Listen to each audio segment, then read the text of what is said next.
I've got a large bag of spent batteries, and if anyone wants them, they can have them, free of charge.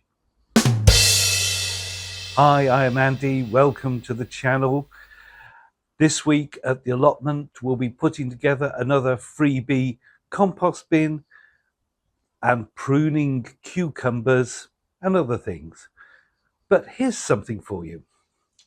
66 million years ago, approximately, the dinosaurs were wiped out by an asteroid. What did that calamitous event also cause that we actually welcome every year in the vegetable garden? Stay around to find out.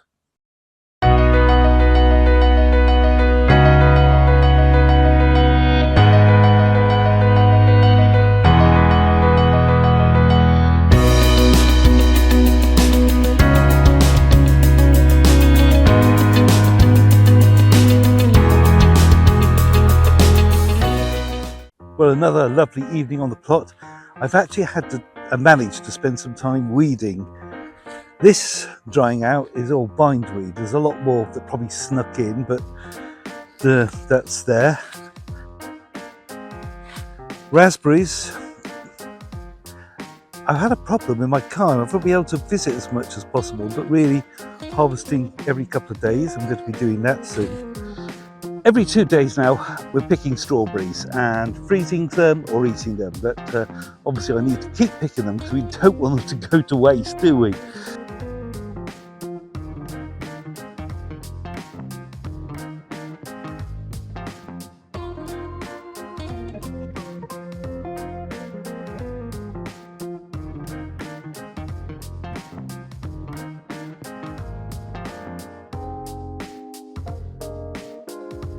Let's have a look what's going on in the brassica cage.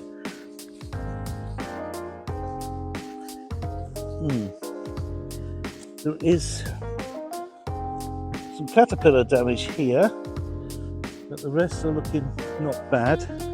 Some of these are cauliflowers. I don't know if they're going to grow hearts or not. In two places on the netting, I found a single caterpillar with what appears to be a load of eggs on the inside of the mesh. Some are crooknecks. Well, they're maybe slowed down a bit.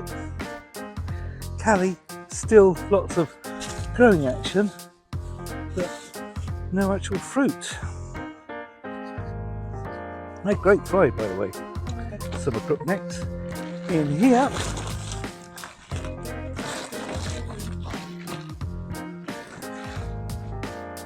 these are growing nicely, and some nice biggish tomatoes beginning to go red. And these are stupis, leaning in a bit because of lovely big tomatoes.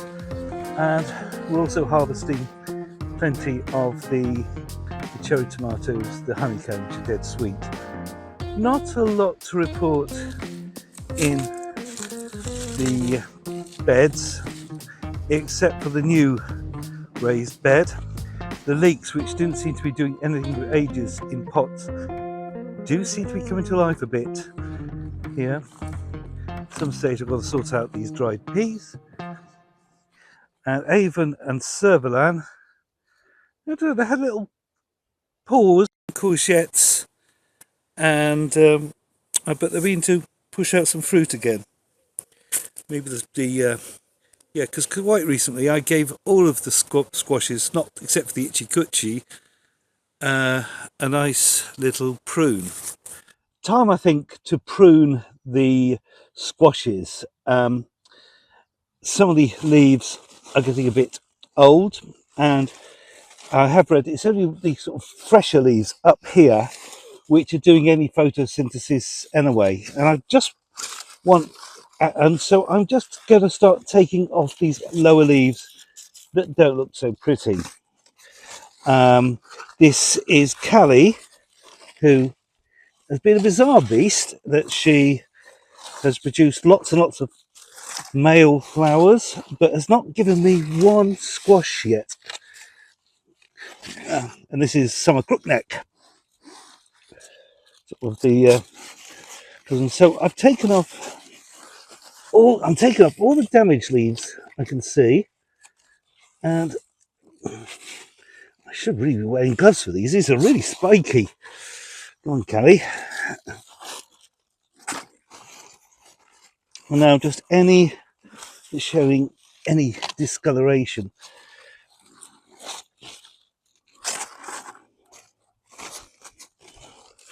So quite a lot. There's a huge amount of flower action on Callie, but not much by, as I say, absolutely zero by way of fruit production. I think that's enough for now. Well done, Callie. Now get the hint, eh? You know, get the memo. We want some nice summer crooknecks off you.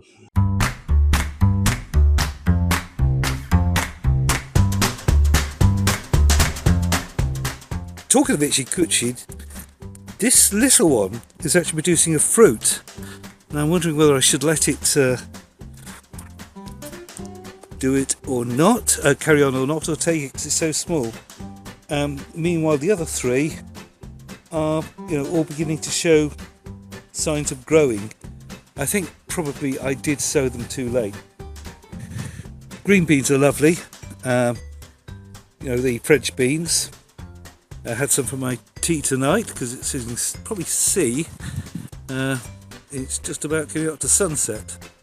If I move this way a bit. Yeah, there you go.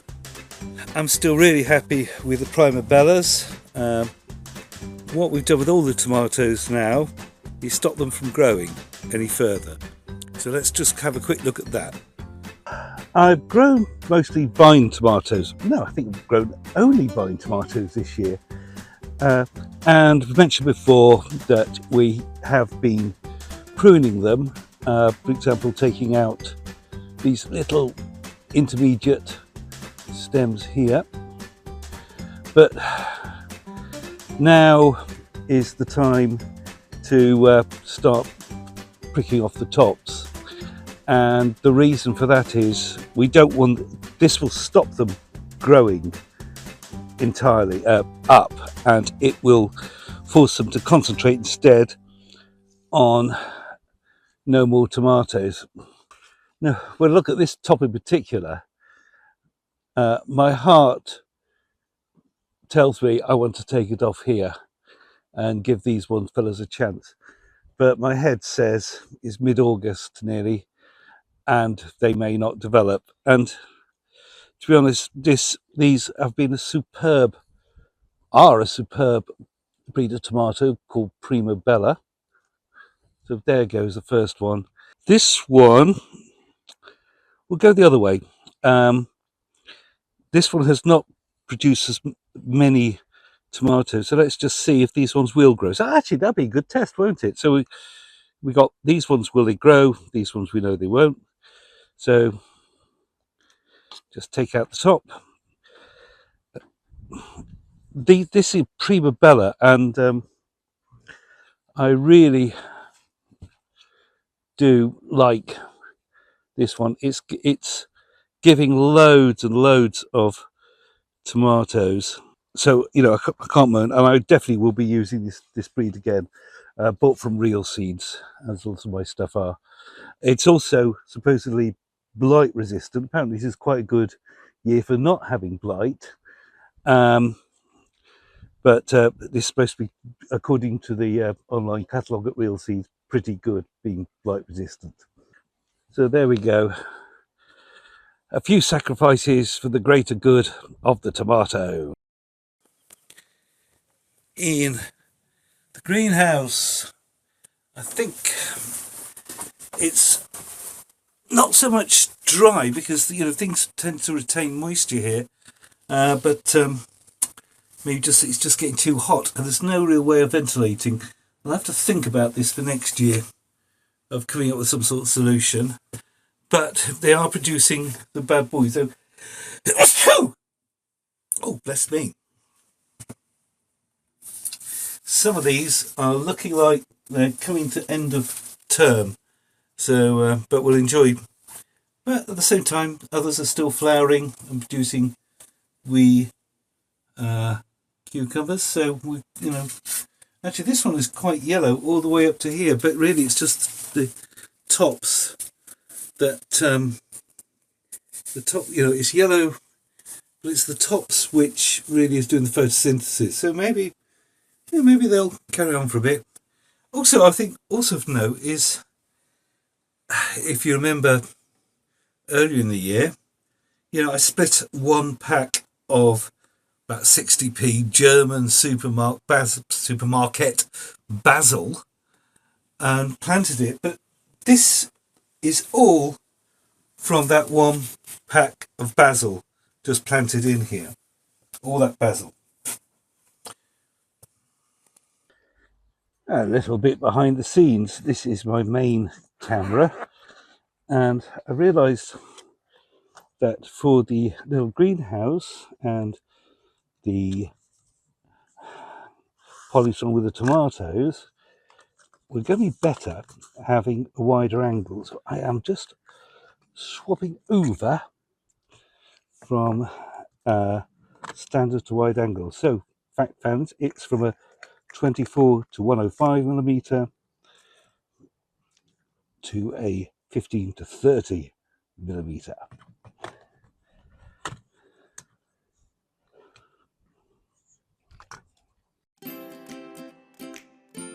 What I'm doing here is cutting away all the lower leaves of the cucumber vines. They do very little photosynthesis, and air motion is improved by removing them, as is visibility, so I can water without splashing water onto the leaves, which could encourage disease.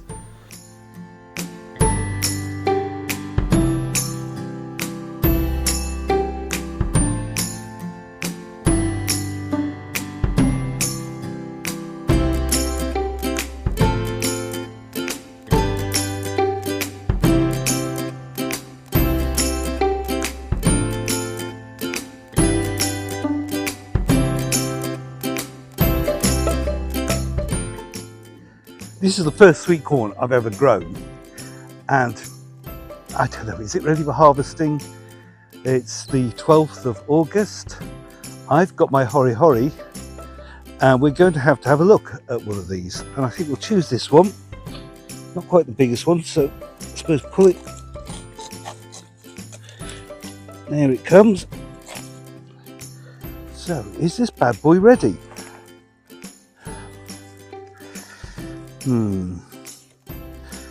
It's exciting, isn't it? I feel maybe I've pulled one that may be a little bit immature. These tendrils, each one connects to one ear of corn. You know, although I would say that is slightly immature, it's very near, and some actually bigger ones might be there. Shall we try another one? Yes, I agree. Some bird or something's got at this. It's a big, much bigger one. I should have chosen something like this, but it's actually next door to the other one. But what's gone on here?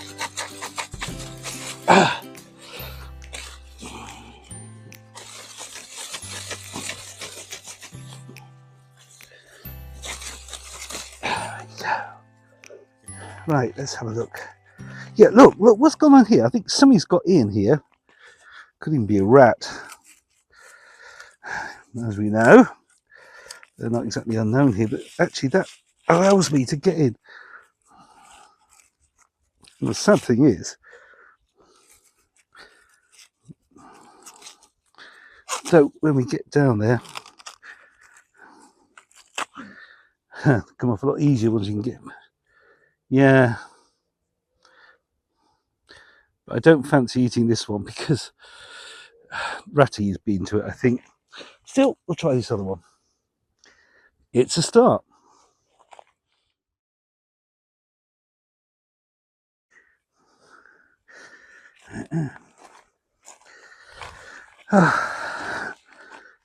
This is a disaster.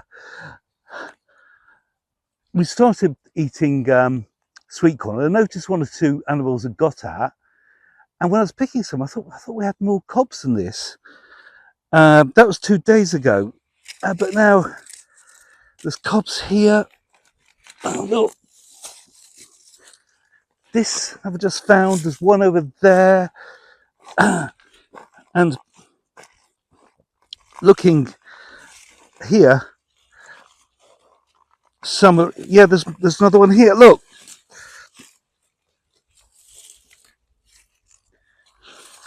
See, look. There's virtually none left. They've been had at. So my lovely corn on the cobs, which I was growing,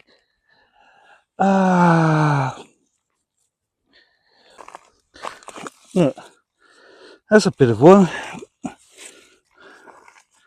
Another one here. I could see one decent one. They've all gone. I almost wish we hadn't got to eat any, because they were far nicer than store-bought, and now we know what we were missing.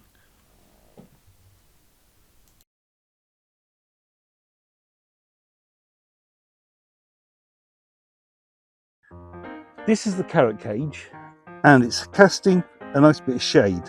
So I am going to plant my next batch of lettuces here. I don't think I need to prepare the ground much, they're not very hungry.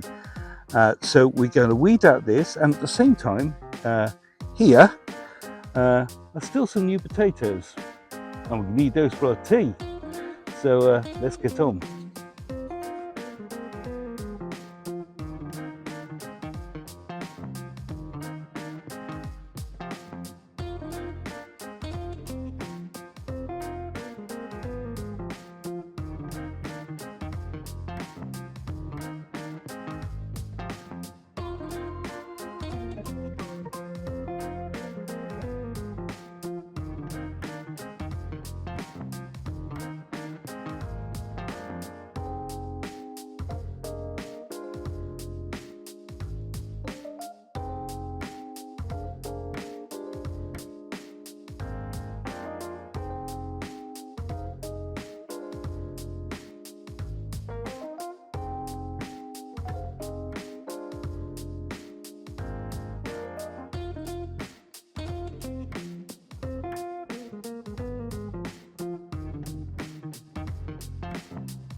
A local freecycle website, somebody a few miles away was giving away this free composter, which has come in these interesting bits, only no instructions. So, challenge, let's work out how it goes together.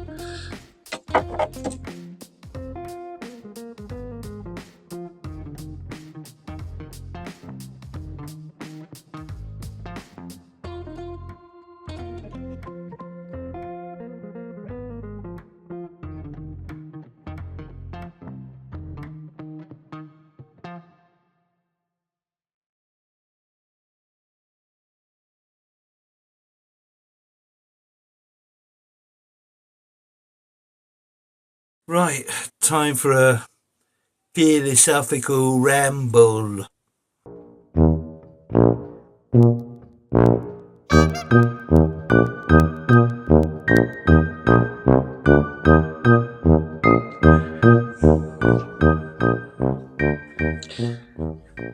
Something I've been dwelling on recently is plants and light levels. We're in September. And I learned recently that a vegetable will grow so much in 2 days in August, will take 4 days to grow the same amount in September, and 8 days in October, so everything is slowing down, but we still want to get some food through into next year, which is why in our next video we're going to have a last blast of planting, of sowing. Why is there less light? Well, there's two factors, or in a way one factor, because there's the same causes behind them. The sun isn't getting so high in the sky at noon Greenwich Mean Time, which is 1 o'clock in the afternoon at this time of year, when it's at its highest point. That's always getting lower. That means less intense sunshine getting there. Also, lower means more likely to be in shadow. And finally, and obviously, the days are shorter. So it's shining, we're seeing the sun for fewer hours. So I'm going to be thinking that more and more, and how we're going to try and get stuff producing through the long months ahead. And it seems funny to be sitting here in a t-shirt, well, short sleeve shirt, in the warmth, thinking about all this cold stuff. But if we want to have produce in the winter or through the year, or at least into the autumn and next year, we've got to think about it. Meanwhile, we're still harvesting plenty from the allotment.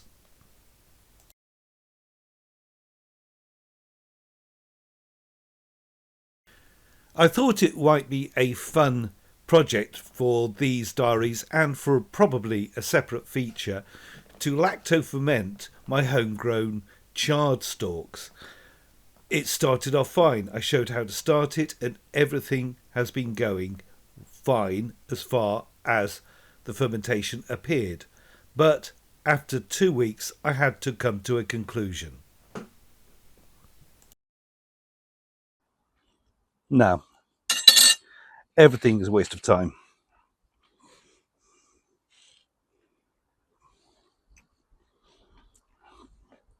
There's been some fermentation, but it's just not, there's something wrong. It just didn't ferment to the extent we wanted. It's compost heap. My climbing French beans have been a success, but my dwarf ones have been rubbish. The ones that germinated, I planted out. Not many of them took. I then direct planted some sprouted seeds. Not a lot's happened. Last chance, the very, very last chance of the year, we're going to take a two-pronged approach. Firstly, I have sprouted some seeds for about 3 days, and you see that. And I don't even remember earlier in the year with the broad beans, I put them in toilet rolls. So what I'm doing, taking the toilet roll, snipping 3 bits, fold over the end,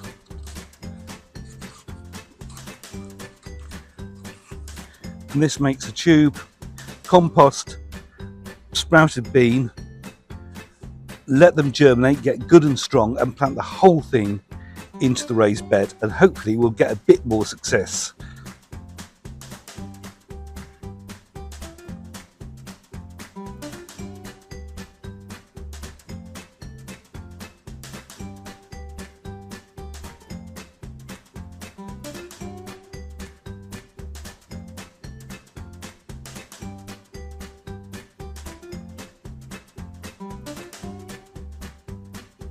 Very little in the garden at the moment. The little greenhouse has got nothing in it. We're sort of in between things. It's still hot today, but things are going to cool down quite quickly. So still in the partially shaded area, I've got some chard that's coming up, some radish, still the spring onions, but the weeds have died off a bit. Bit weird that. And a last chance of getting some green beans, because so few have germinated, pulling all the stops out, as it were, this time. So what was it that the meteorite that wiped out the dinosaurs also gave us? Well, the answer is right in front of me and you. these.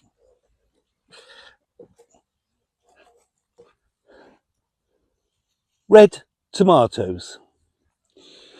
As well as wiping out the dinosaurs, the trauma caused the tomato plant to start making its fruit go red as they ripened. Well, I hope you enjoyed this issue. If you did, please pop the button that says you did, and if you fancy, please consider subscribing. Until next time, bye bye.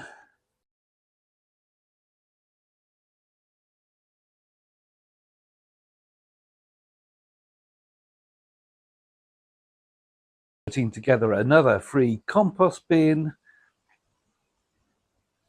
Wait while I think of the next bit.